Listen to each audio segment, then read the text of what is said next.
Humanga ang Volunteers Against Crime and Corruption o VACC sa tapang na ipinakita ni Pangulong Rodrigo Duterte sa paghahayag nito sa pangalan ng mga general na umano'y protektor ng mga sindikato ng iligal na droga.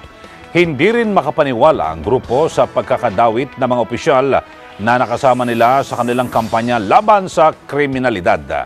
Ang detalye sa report ni Mar Gabriel.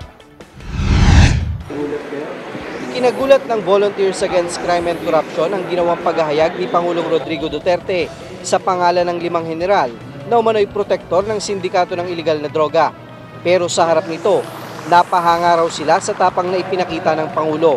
Mahanga ako sa tapang, political will ni Presidente Duterte by naming names at 5 ito. No?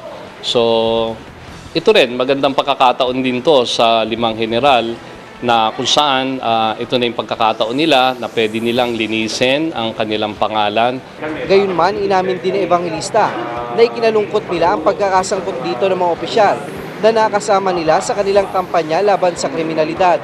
Kabilang sa mga pinangalanan ng Pangulo, sina NCRPO Chief Police Director Joel Pagdilaw, QCPD Director Chief Superintendent Edgardo Tino, Chief Superintendent Bernardo Diaz, Retired General Vicente Loot, at si Retired General Marcelo Garbo na naging direktor din ng NCRPO.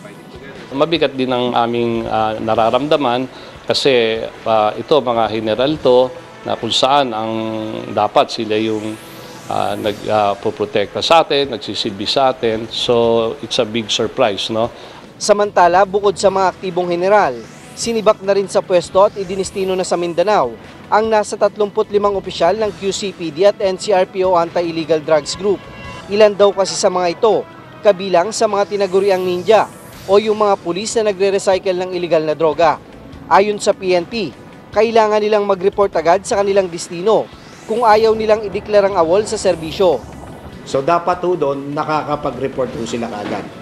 Umaasa naman ng VACC na magtutuloy-tuloy ang aktibong kampanya ng kapulisan laban sa iligal na droga at hindi ito mauuwi sa pagiging ningas-kugon. Para sa Eagle News, Mar Gabriel, I'm Juan with 25.